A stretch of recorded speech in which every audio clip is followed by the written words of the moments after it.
Honorable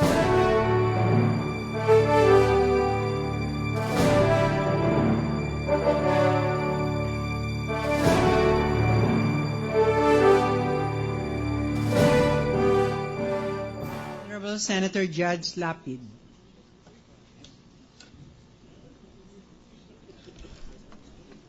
Hi, Mark. Magandang hapon po, Senate President. Kasamahan kong Senador, Judge, Prosecution, at Depensa. Sa ating mga kababayan nanonood at nakikinig sa TV at radyo, inuulit ko magandang hapon po sa inyo lahat. Alam niyo po, wala man po akong speech dito kung ano, wala po akong dala. Yung mga kasamahan ko dito, pag pinasok sa isip nila, dadalhin sa bibig at maganda na ang sasabihin. Bilang high school graduate po,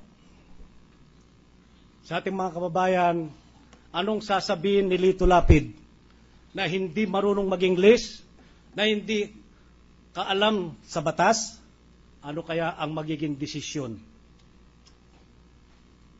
Didesisyonan po ang kataas-taasang hukom ng isang high school graduate lamang na tiga probinsya ng Pampanga. Napakinggan ko po ang depensa. Siguro purihin po natin ang depensa. Napakagaling nila sa mga nakakaintindi ng mga abogasya. Purihin din po natin ang prosecution. Naghanap ng mga ebidensya. Nakinig po ako sa bawat ebidensyang inaano nila dito. Ngayon, naayon po,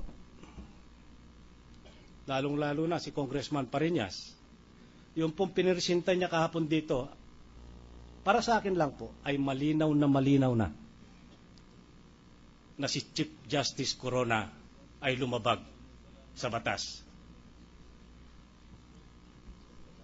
Siya mismo inamin niya na may $2.4 million at 80 million pesos na bank account. Yun po siguro hindi na kasinungalingan yun. Yun po ay totoo na. Nagpipresenta po ako dito hindi bilang abogasya. Hindi po ako pwedeng magsalita ng Republic Act dahil hindi maniniwala ang tao sa akin. Hindi po ako nagmamarunong dito. Ang ginagamit ko lang po dito, konsensya. Representante ng masa na hindi nakapag-aral, hindi marunong mag-English, ni walang alam sa batas. Kaya,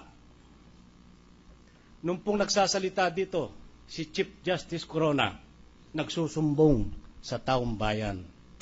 Awang-awa po ako sa kanya. Akala ko totoo sinasabi niya. Hindi pala.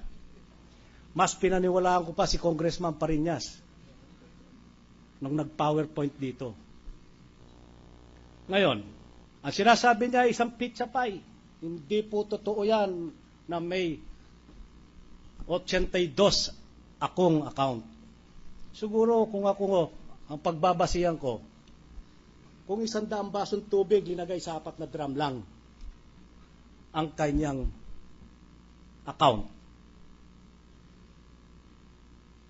Naawa po ako sa kanya dahil naintindihan ko po kung anong damdamin niya at sa kanyang pamilya. Nararasan ko rin po yan.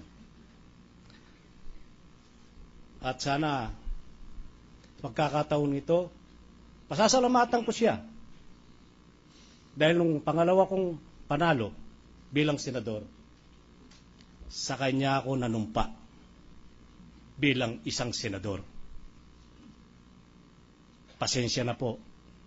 Pasensya na po. Ang hatol ko sa inyo, guilty.